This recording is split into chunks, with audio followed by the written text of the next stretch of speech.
একজন আয়ুর্বেদ ডক্টর যে কিনা খুবই সাধারণ জীবনযাপন করছিল হঠাৎ একদিন এক রিসোর্ট ম্যানেজারের সাথে দেখা হয়। এরপর তারা একে অন্যের প্রেমে পড়ে যায়, কিন্তু একজন সাইকো পুলিশ তাদের সম্পর্কটা মেনে নিতে পারছে না। সে তাদের সম্পর্কটা নষ্ট করতে একের পর এক প্ল্যান করে যাচ্ছে।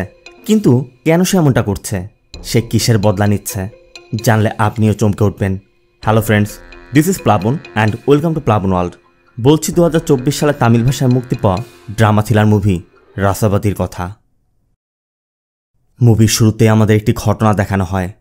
পরশ নামে এক সাব ইন্সপেক্টর থানার ইন্সপেক্টরের সাথে ফোনে কথা বলছে। পরশ বলছে, স্যার প্লিজ বুঝতে চেষ্টা করুন, এমনটা করবেন না, তাহলে আমার আত্মহনন ছাড়া আর কোনো উপায় থাকবে না। আমি আপনার সাথে দেখা করে সব বুঝিয়ে বলবো।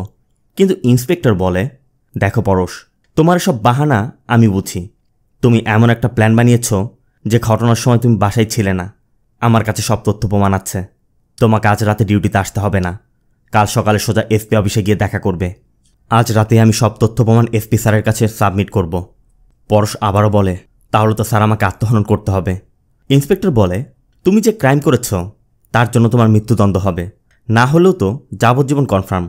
তুমি যদি এসব ফেস করতে না পারো তাহলে যেটা বললে করো, তোমাকে কে আটকাচ্ছে? আর যদি তা না করে আমার কাছে আসো তাহলে আমি এসপিকে সব দিয়ে দিব। আর যদি তুমি যেটা করতে চাচ্ছ সেটা করো, তাহলে তোমার আর আমার মধ্যে সব থাকবে। ইন্সপেক্টরের কথা শুনে পরশ কী করবে কিছুই বুঝতে পারছিল না। সে বিচলিত হয়ে নিজের সার্ভিস গান দিয়ে আত্মহরণের চেষ্টা করে, কিন্তু পারে না। এদিকে থানায় খবর এসেছে একদল ক্রিমিনাল কোথাও আড্ডা দিচ্ছে। তাই ইন্সপেক্টর থানার সবাইকে নির্দেশ দেয় তারা যেন দ্রুত সেখানে যায়। এর মধ্যে পরশ এসে হাজির। পরশকে দেখে ইন্সপেক্টর বলে, তোমাকে না বললাম আজ তোমার ছুটি, তারপর কেন এখানে এসেছ? কাল এসপি অফিসে দেখা করো। পরশ বলে, স্যার আপনার সাথে সরাসরি কথা বলতে চাই। কিন্তু ইন্সপেক্টর বলে দেয়, তোমার সাথে কোনো কথা নেই, যাও এখান থেকে। এজন্য পরশ বেরিয়ে যায়। এরপর অন্যরা বেরিয়ে যাচ্ছিল। ইন্সপেক্টর তখন এক কনস্টেবলকে বলছিল, আমার পেটে একটু সমস্যা মনে হচ্ছে, একটা সোডা নিয়ে এসো তো। এদিকে পরশ খেয়াল করে সবাই থানা থেকে বেরিয়ে যাচ্ছে। এজন্য পরশ কনস্টেবলের কাছে জানতে চায়, সবাই চলে যাচ্ছে? কনস্টেবল বলে, সবাই না স্যার, ইন্সপেক্টর স্যার ভিতরে আছে, তার পেটে সমস্যা তো, তাই আমি তার জন্য সোডা আনতে যাচ্ছি। এটা শোনার পর পরশ চলে যায়। তবে কিছু দূরে বাইক রেখে চুপি চুপি জঙ্গলের ভিতর দিয়ে আবার থানায় ফিরে আসে। ইন্সপেক্টর তখন টয়লেটে বসেছিল। টয়লেটের আবার ছাদ খোলা। এজন্য পরশ চুপিসারে ইন্সপেক্টরের গানটি সরিয়ে নিজের গান রেখে দেয়। এরপর ইন্সপেক্টর টয়লেট থেকে বের হতেই পরশ ইন্সপেক্টরের গান দিয়ে তাকে শ্যুট করে। এরপর ইন্সপেক্টর এক হাতে রুমাল রেখে গানটি ফেলে নিজের গান নিয়ে দ্রুত সেখান থেকে পালিয়ে যায়।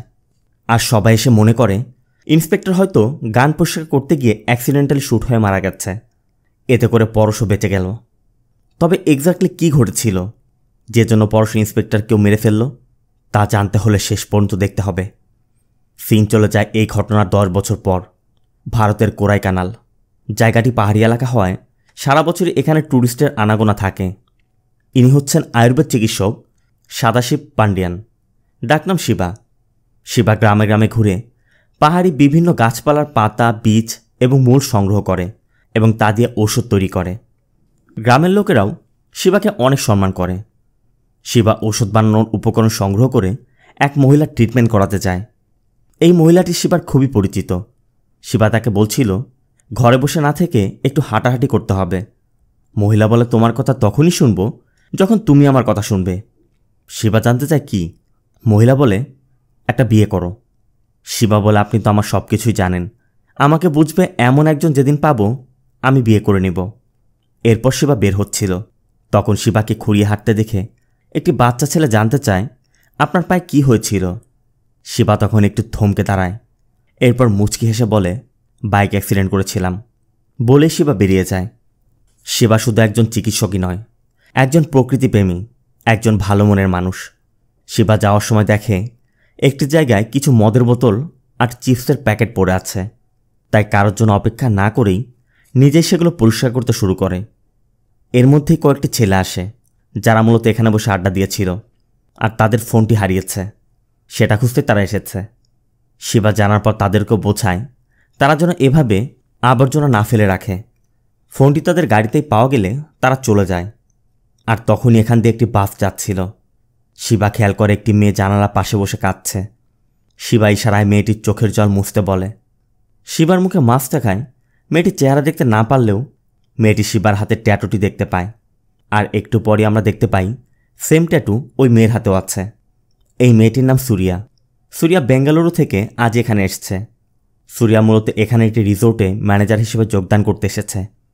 রিসোর্টে পৌঁছানোর পর রিসোর্ট মালিক সুরিয়াকে সব কিছু বুঝিয়ে দেয়। সুরিয়াও সব বুঝে নিয়ে নিজের রুমে গিয়ে স্মোক করতে শুরু করে। অন্যদিকে শিবা তার ক্লিনিকে পৌঁছে গেছে। এর মধ্যে এক লোক এসে জানায় সে পাশের গ্রাম থেকে এসেছে। সমস্যার কথা জানতে চাইলে লোকটি বলে, আমার মেয়ে বলছে ও ভূত দেখেছে। আমার ওয়াইফ বলছিল ওকে ওঝার কাছে নিয়ে যেতে, কিন্তু আমি তা না করে এক ইংলিশ ডক্টরের কাছে নিয়ে যাই। সে কিছু ঔষধও দিয়েছিল, কিন্তু খাওয়ার পর থেকেই আমার মেয়ের অ্যালার্জির সমস্যা দেখা দিয়েছে। শিবা বলে, দেখুন, এক ডক্টরের চিকিৎসা চলাকালীন আমি চিকিৎসা করাতে পারি না। লোকটা বলে, দেখুন স্যার, ওই ডক্টর ম্যাডাম ফোন ধরছে না, কবে আসবে তাও জানি না। আমার মেয়েটা খুব কষ্ট পাচ্ছে। লোকটার আকুতি শুনে শিবা বলে, ঠিক আছে, আপনি ওই ডক্টরকে আরও কয়েকবার কল করুন, যদি না পান আমাকে জানাবেন। এজন্য লোকটা চলে যায়। এরপর শিবা রাতের খাবার শেষ করে শুয়ে পড়ে। শিবা শুয়ে শুয়ে সুরিয়ার কথা ভাবছিল। এর মধ্যে সে ঘুমিয়ে পড়ে। আর শিবার স্বপ্নে আমরা শিবার পাস্ট দেখতে পাই। দুর্গম পাহাড়ি এলাকা, জঙ্গলের মাঝে একটি মেয়ে দাঁড়িয়ে। দেখতে দেখতেই সকাল হয়ে যায়। শিবাও তার সাইকেল নিয়ে বেরিয়ে পড়ে। তবে যখন ফিরে আসে, শিবা দেখে ওই লোকটা তার দরজায় বসে আছে। লোকটি বলে, আমি রাতে অনেক চেষ্টা করেও ডক্টর ম্যাডামের সাথে যোগাযোগ করতে পারিনি। সারা রাত আমার মেয়েটা চুলকানিতে ঘুমাতে পারেনি। লোকটার আকুতি দেখে শিবা তার বাড়িতে যায় এবং বুঝতে পারে মেয়েটির সিজোফেনিয়া বা ভূতে ধরার কোনো কিছু হয়নি, তার ডাইজেস্টের সমস্যা। যে জন্য ঘুম থেকে ওঠার পরও ঘুমের মধ্যে স্বপ্নের প্রতিচ্ছবি ভাবতে থাকে। শিবা মেয়েটির খাদ্যাভ্যাস পরিবর্তন করতে বলে এবং কিছু দিক নির্দেশনা দিয়ে সেখান থেকে চলে আসে। সিন চলে যায় পরবর্তী দিন। শিবা ওই রিসোর্টে যায়, আর এখানেই শিবার সুরিয়ার সাথে পরিচয় হয়। শিবাও দেখে সুরিয়ার হাতেও সেম ট্যাটু। তবে এটা একটা কোইন্সিডেন্স। অন্যদিকে কোরাইকানালে একটি চরিত্রের এন্ট্রি হয়, আর সে হচ্ছে পরশ। পরশ এখন পুলিশের ইন্সপেক্টর। কোরাইকানাল থানায় তার পোস্টিং হয়েছে, তাই সে কোয়ার্টারে যাচ্ছে। এখানে আমাদের পরশের ছোটোবেলার একটি দৃশ্য দেখানো হয়, যেখানে আমরা দেখতে পাই পরশের বাবা ছোট ছোট বিষয় নিয়ে পরশের মায়ের সাথে ঝগড়া করত, তাকে টর্চার করত। আর এই সব কিছুই ঘটত পরশের চোখের সামনেই। পরশ প্রথমে এসপির সাথে দেখা করে, এরপর সোজা থানায় চলে যায়। থানার সবাই পরশকে ওয়েলকাম করে, কিন্তু পরশ কারোর সাথে কোনো কথা না বলেই এক কনস্টেবলকে চা আনতে পাঠায়। কথা মতো কনস্টেবল চা নিয়ে আসে, কিন্তু চায়ের কাপ ঠিকমতো না ধরায় পরশ ওই কনস্টেবলকে ইচ্ছা মতো বকাঝকা দিয়ে বের করে দেয়। এই ঘটনায় অন্য পুলিশ সদস্য ওই কনস্টেবলকে বলছিল, তুমি না এই স্যারের সাথে একসময় এক থানায় কাজ করতে? কনস্টেবল বলে, ওই সময় তার স্ত্রীর মৃত্যুর কেসে সে সাসপেক্ট ছিল। মৃত্যুর সময় সে বাড়িতে ছিল না বাইরে ছিল তা নিয়ে তৎকালীন থানার ইন্সপেক্টরের সাথে ঝামেলা চলছিল। দুর্ভাগ্যবশত ওই ইন্সপেক্টর গান পরিষ্কার করতে গিয়ে ফায়ার হয়ে মারা যায়, নয়তো এখনও জেলে থাকত। এর মধ্যে এক কনস্টেবলের পরিবারের লোকেদের সাথে কথা বলছিল। এটা দেখে পরশ ওই কনস্টেবলকে দিয়ে তার জুতার ফিতা বাঁধায়, যা দেখা লজ্জায় তার পরিবারের সবাই সেখান থেকে চলে যায়। মোট কথা, পরশ কারোর সাথে ভালো ব্যবহার করছে না, সে সবাইকে নিচু দেখাচ্ছে। অন্যদিকে শিবার কাছে ডক্টর সাইলাজার কল আসে, যে একজন সাইকিয়াট্রিস্ট, মানে ওই ডক্টর যার পেশেন্টকে শিবা ট্রিটমেন্ট দিয়ে সুস্থ করেছে। সাইলাজা শিবাকে তার ক্লিনিকে ডাকে এবং ওই মেয়ের চিকিৎসার ব্যাপারে কথা বলতে শুরু করে। শিবা শুধু তাকে এতটুকু বলে যে আপনার ভালো করে পরীক্ষা করা উচিত ছিল। আপনি পরীক্ষা না করেই তাকে সিজোফেনিয়ার মেডিসিন দিয়েছেন, যে জন্য মেয়েটা এখন অ্যালার্জিতে ভুগছে। অবশ্য সাইলাজা এখন মানতে নারাজ। সে উল্টো শিবাকে তার ফ্যান ফলোয়ার সংখ্যা বলতে শুরু করে। এজন্য শিবাও বেরিয়ে যায়। আর ঠিক তখনই সেখানে পরশ আসে, আর পরশ আসা মাত্রই শিবার সাথে ধাক্কা খায়। তবে শিবা চলে যেতেই পরশ সাইলাজাকে গিয়ে বলে যে আমি ছোটবেলায় আঘাত পেয়েছিলাম, 10 বছর আগে আবার সেম জায়গাতেই বড় একটি আঘাত পেয়েছি। ওই আঘাতের ঘা এখনও আমার সারছে না। সব শুনে এবং বুঝছে সাইলাজা বলে ইমোশনাল আঘাত। এজন্য সাইলাজা তাকে কিছু মেডিসিনও লিখে দেয়। এরপর এখান থেকে বেরিয়েই পরশ ওই রিসোর্টে যায়, যেখানে শিবাও এসেছিল। পরশ খাবার টেবিলে বসে বসে তার ছোটবেলার কথা মনে করছে। ঠিকমতো খাবার না দেয়ায় তার বাবা তার মাকে কত মারধর করত, এসব ভেবে ভেবে সে পাগলের মতো হয়ে যাচ্ছে। অন্যদিকে শিবা এসেছে দেখে সুরিয়া এসে দেখা করে, আর শিবা সরমনে তাকে বলেই দেয় যে স্যুপ নেওয়ার বাহানায় সুরিয়ার সাথে দেখা করতে সে এসেছে। সুরিয়াও বুঝতে পারে শিবা তাকে পছন্দ করেছে। এরপর সুপ এসে পড়লে শিবা চলে যায়, আর শিবাকে দেখে পরশ পিছন থেকে তাকিয়ে থাকে। এরপর পরশ এমন খাবার অর্ডার করে যেটা এখানে তৈরি হয় না। এজন্য সুরিয়াও এসে তাকে বোঝানোর চেষ্টা করছিল। অবশ্য তখনই মালিক এসে জানায় ইনি নতুন ইন্সপেক্টর, তাই কথা না বাড়িয়ে সুরিয়ার ওই খাবার দিতে বাধ্য হয়। সিন চলে যায় পরবর্তী দিন। সুরিয়া নির্জন একটি স্থানে বসে স্মোক করছিল। পরশু সেদিক দিয়ে যাওয়ার সময় সুরিয়াকে দেখতে পেয়ে সুরিয়ার কাছে আসার চেষ্টা করে।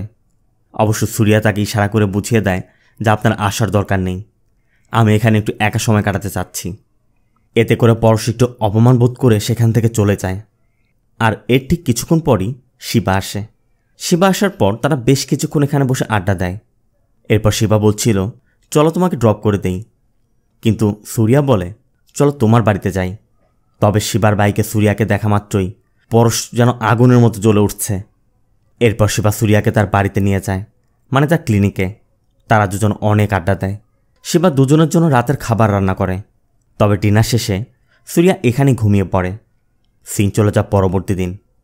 সুরিয়ার ঘুম ভাঙতেই সুরিয়া বিচলিত হয়ে পড়ছিল, কারণ সে বিছানা হিসু করেছে। শিবা বলছিল সমস্যা নেই, আমি ক্লিন করে নিব। সুরিয়া তখন কাঁদতে কাঁদতে বলে আসলে আমার সাথে হায়দ্রাবাদে একটি ঘটনা ঘটেছিল, তারপর থেকে আমার ঘুমের মধ্যে এই সমস্যা শুরু। সুরিয়া বলে আমি সেখানে একটি সফটওয়্যার কোম্পানিতে জব করতাম। আমার কলিগদের সাথে আমার খুব ভালো সম্পর্ক ছিল। এক রাতে ওরা আমাকে পার্টিতে ইনভাইট করে। সিন হায়দ্রাবাদ। সুরিয়া পার্টিতে জয়েন করলে সেখানে একটি ছেলে সুরিয়াকে টার্গেট করে এবং সুরিয়া ড্রিঙ্কের মধ্যে ড্রাগ মিশিয়ে দেয়। অবশ্য সুরিয়া তার ইন্টেনশন বুঝতে পেরে ওই ছেলেকে চড় মেরে বেরিয়ে যাচ্ছিল। তখন ওই ছেলেটি উত্তেজিত হয়ে সুরিয়ার দিকে একটি বোতল ছুঁড়ে মারলে কাচের একটি টুকরা সুরিয়ার পেটে গিয়ে লাগে, আর সাথে সাথে সুরিয়া সেন্সলেস হয়ে পড়ে যায়। সুরিয়া বলে ওই ঘটনার পর আমি ওই জব ছেড়ে দেই। যখনই আমি একা ট্রাভেল করি আমি এই সমস্যার জন্য 2টি সিট বুক করি, কখনো স্লিপারে ট্রাভেল করি না। শরীরের ঘা আমার ঠিকই সেরে গেছে, কিন্তু মনের ঘা রয়ে গেছে। সুরিয়ার মুখে সুরিয়ার পাস্টের কথা শুনে শিবা সুরিয়াকে বুকে জড়িয়ে নেয় এবং এখান থেকে চলতে থাকে তাদের ভালোবাসার চ্যাপ্টার। সুরিয়াও এখন স্মোক ছেড়ে দিয়েছে। দুজন খুব আনন্দেই দিন পার করছে। এর মধ্যেই তারা দুজন একদিন বাগানের ভিতর দিয়ে যাচ্ছিল। সেখানে কিছু গুন্ডাদেরও দেখা যায়, যারা মূলত সুরেশ নামে এক লোকের কথা মতো তার প্রেমিকার স্বামী রমেশকে মারতে এদেরকে কাজ দিয়েছে। তারা ওই বিষয়ে আলোচনা করছিল আর মদ খাচ্ছিল, আর এদেরকে এলোমেলো বোতল ছোড়া দেখে শিবা এগিয়ে আসে। এক কথায় দু কথায় শিবার সাথে ঝামেলা বেঁধে যায়। এর মধ্যে পুলিশও এসে পড়ে আর ওই লোকগুলোকে অস্ত্রসহ ধরে নিয়ে যায়। সাথে শিবা এবং সুরিয়াকেও স্টেটমেন্টের জন্য আনা হয়েছে। তবে পুলিশ যখন তাদের স্টেটমেন্ট নিচ্ছে দুজনকে একসাথে দেখে পরশ মনে মনে জ্বলেই যাচ্ছে। সে এতটাই ক্ষিপ্ত যে লগবুকের মধ্যে এলোমেলো দাগিয়ে যাচ্ছিল। এরপর সে রাগ সামলাতে না পেরে দ্রুত বাড়ি ফিরে যায়। এরপর অনেক খুঁজে একটি ফটো বের করে। পাশেই কলের মধ্যে একটি ইঁদুর আটকা পড়েছিল। পরশ তার রাগ থামাতে ওই ইঁদুরটির গায়ে আগুন ধরিয়ে দেয়। আগুনে জ্বলে যখন ইঁদুরটি মৃত্যু যন্ত্রণায় ছটফট করছিল তখনই ইঁদুরটির পাশে ওই ফটোটি রাখে।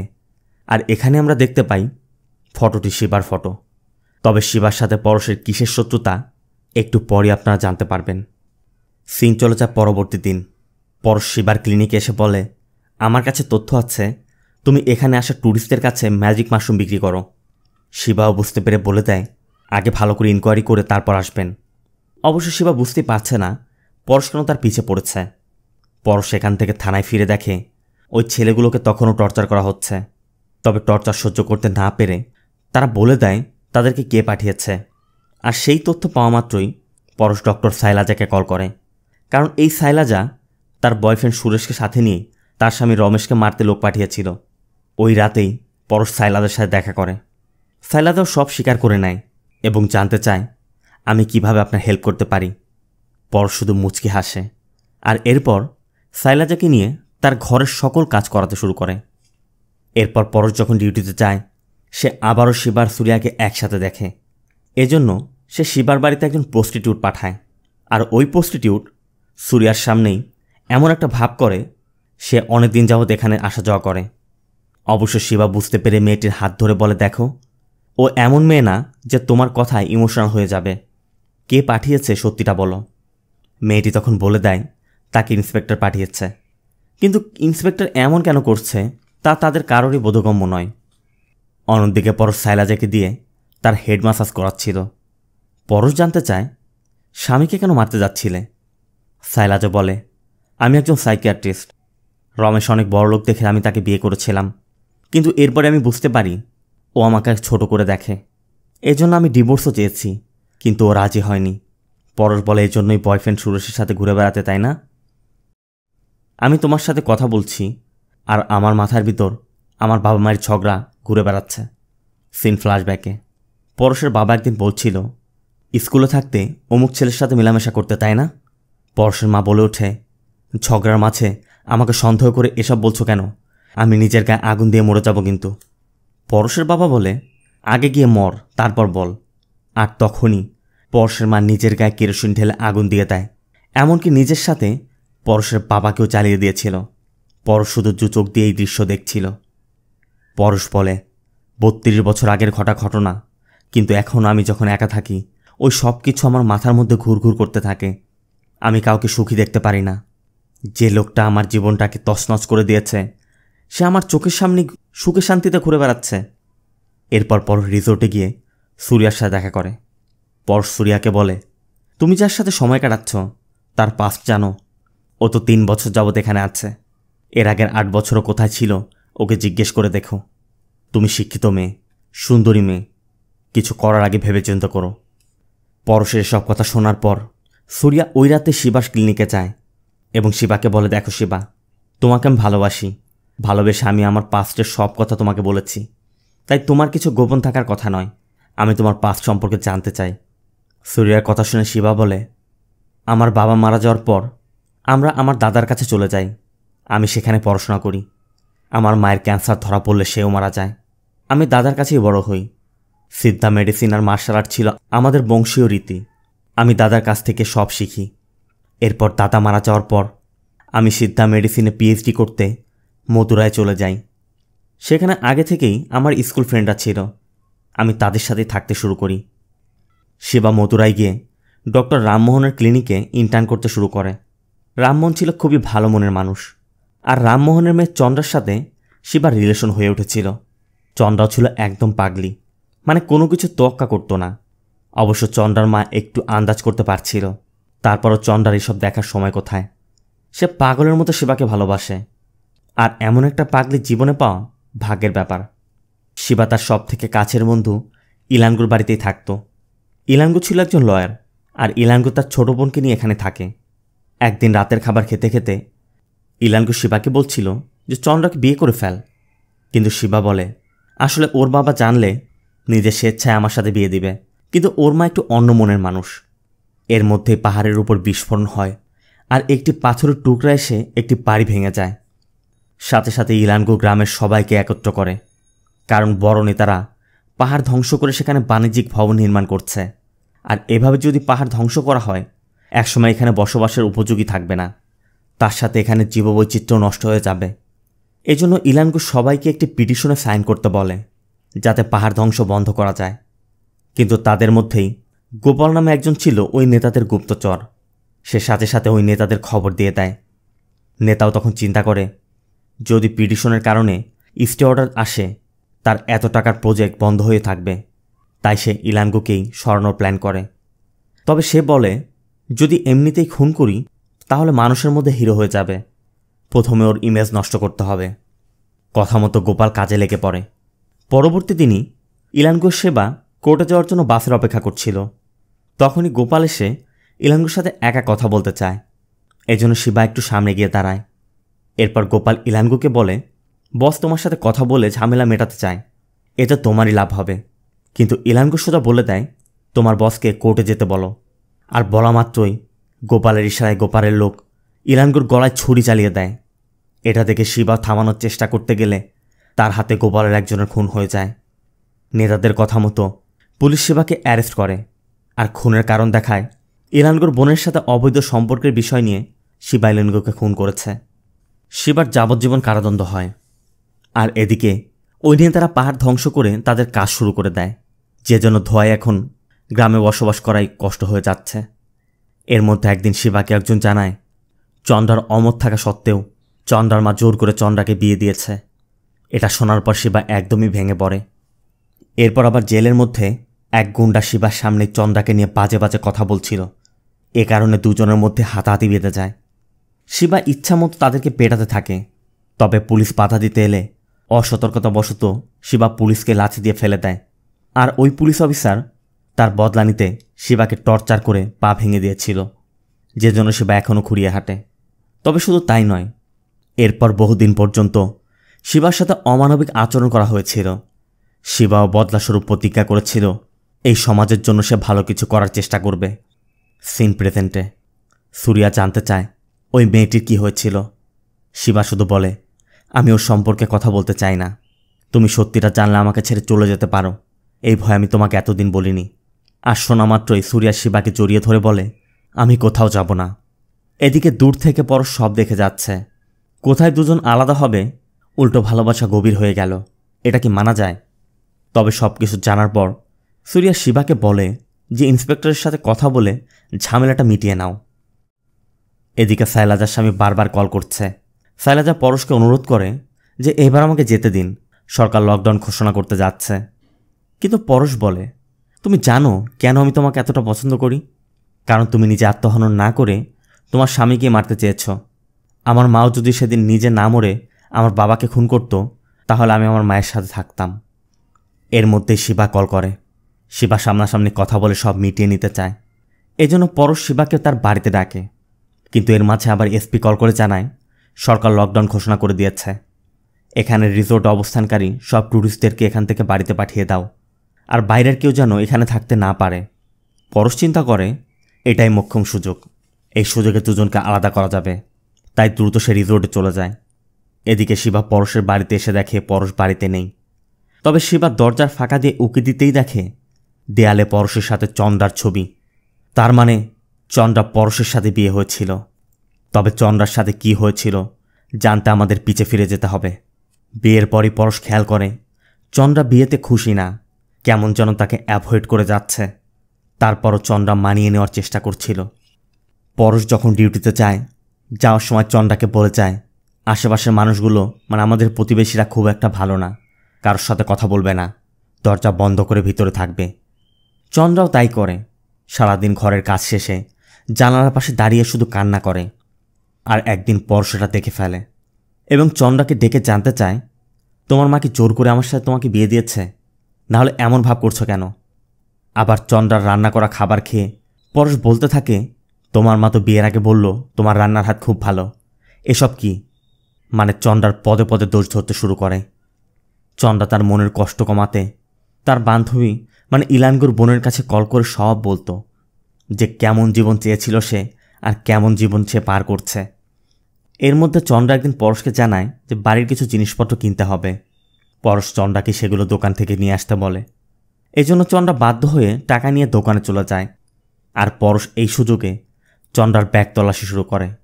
খুঁজতে খুঁজতে পরশ একসময় চন্দ্রার শিবার ফটোটি পেয়ে যায়।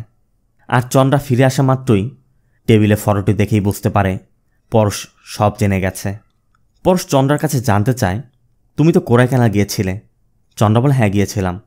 পরশ আবার জানতে চায় মদুরাই থেকে কোরাইকানাল বাসে গিয়েছিলে না বাইকে, আর ওখানে গিয়ে একা হোটেল বুক করেছিলে। লজ্জায় চন্দ্রা তখন উত্তর দিতে পারছিল না। পরবর্তী দিনই পরশ চন্দ্রার বাবা মাকে ডেকে বলে যে ছেলে আপনার বাড়িতে ওষুধ পিষতে এসেছিল সে তো আপনার মেয়েকেও পিষে রেখে গেছে, তা জানেন আপনারা? ও সবসময় গোমরা মুখে থাকে, আর যখনই আমার সাথে শয় ও ওই ছেলেকে নিয়েই ভাবে। লোকে জানলে কি বলবে? আপনারা কিভাবে এটা করতে পারেন আমার সাথে? দয়া করে এরপর থেকে এখানে আর আসবেন না। লজ্জায় অপমানে চন্দ্রার মা শুধু বলে যায় ও যা বলে তাই শুনিস, ওকে খুশি রেখে সমস্যাটা মিটিয়ে নেওয়ার চেষ্টা করিস, আর বাড়িতে আসিস না। বলেই তারা চলে যায়। এই ঘটনার কথা চন্দ্রা ইলানগুর বোনকে কল করে সব বলেছিল, যেটা পরে শিবাও জানতে পেরেছিল যে কতটা যন্ত্রণার মাঝে ছিল চন্দ্রা। সিন প্রেজেন্টে পরশ রিসোর্টে এসে সবাইকে বের করে দেয়। এরপর সুরিয়াকেও বলে খুনের দায় জেল খেটে আসা আসামি আমি বলার পরও তুমি ওর সাথে মিশছ, আমার কথা কানে লাগে না না? এখন চলে যাও। কিন্তু সুরিয়া বলে ওখানে আমার কেউ নেই, আমি এখানেই থাকতে চাই। কিন্তু পরশ থাকতে দিবে না। এই জন্য সুরিয়া শিবাকে কল করে বলে যে ইন্সপেক্টর রিসোর্টে এসে ঝামেলা করছে। শোনা মাত্রই শিবা দ্রুত রিসোর্টে চলে আসে। পরশ তখনও সুরিয়াকে যেতেই বলছে। শিবা বলে চলো, আমি তোমাকে ড্রপ করে দিচ্ছি। কিন্তু পরশ তাও করতে দিবে না। পরশ বলে তুই কি ভেবেছিস আমার জীবনটা নষ্ট করে সুখে জীবনযাপন করবি? শিবা বলে আমি কি করেছি? আপনি কেন ওকে মেরেছেন সেটা বলুন। পরশ বলে আমি ওকে মারিনি, তোর জন্য ও মরেছে। তোর সাথে যদি ওর দেখা না হতো, ও আমার সাথে সুখে জীবনযাপন করত। 10 বছর হয়ে গেছে, এখনও আমি ওই যন্ত্রণা ভোগ করছি। আর এখানে আমাদের দেখানো হয় চন্দ্রা কিভাবে মারা গিয়েছিল। সিন পাস্টে পরশকে ড্রিঙ্ক করতে দেখে চন্দ্রা জানতে চাচ্ছিল ডিউটিতে যাওয়ার আগে ড্রিঙ্ক করছেন কেন। পরশ তখন উত্তর দেয়, তুমি ওই ইন্টার্ন ডক্টরের সাথে কোরাইকানালে হোটেলে মজা করেছ, এটা ভেবে ভেবে ড্রিঙ্ক করে নিজেকে যন্ত্রণা থেকে মুক্তি দিচ্ছি। চন্দ্রা বলে আমরা এমন কোনো কাজ করিনি, ও ভালো মানুষ, এজন্যই আমি ওকে ভালোবেসেছিলাম। ও আমাকে ভালোবাসে, পরিস্থিতির জন্য আমি আপনাকে বিয়ে করেছি। আপনি দিনরাত এসব বলে আমাকে টর্চার করছেন কেন? ভালো না লাগলে আমাকে চলে যেতে দিন। পরশ বলে বিয়ের 3 মাস পর তুমি এখান থেকে চলে যাবে আর সমাজ আমাকে দোষ দিবে। চন্দ্রা বলে তাহলে প্রতিদিন কেন আমাকে মারছেন? একবারে মেরে ফেলুন না। পরশের কথা, তোমার মতো মেয়েকে মেরে আমি জেল খাটব? তুমি নিজে গিয়ে মরো। বলেই পরশ ধাক্কা দিয়ে চন্দ্রাকে ফেলে দেয়। চন্দ্রা তখন কাঁদতে কাঁদতে বলে আমি আর এই টর্চার সহ্য করতে পারছি না, আমি আমার বাবার কাছে চলে যাচ্ছি। কিন্তু পরশ বলে আমি তোকে মেরে ফেলব। তুই এখানে থেকে আমার জামা কাপড় আয়রন করবি, আমার শু পলিশ করবি, আর যদি এই জীবন পছন্দ না হয় তাহলে যা গলায় ফাঁসি দিয়ে মর। চন্দ্রা আবার সহ্য করতে পারছে না, তাই চন্দ্রা অন্য ঘরে গিয়ে গলায় ফাঁস নেওয়ার প্রস্তুতি নিচ্ছিল। তখন এই পাষণ্ড সাইকোটা বলছিল আমার ডিউটিতে যেতে হবে, আগে শু পলিশ করে দে তারপর মর।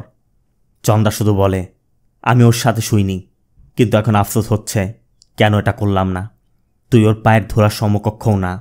প্রতিবার তুই যখন আমার সাথে জোরাজুরি করেছিস আমি শুধু ওর কথাই ভেবেছি। কেন জানিস? কারণ তুই একটা কীরা।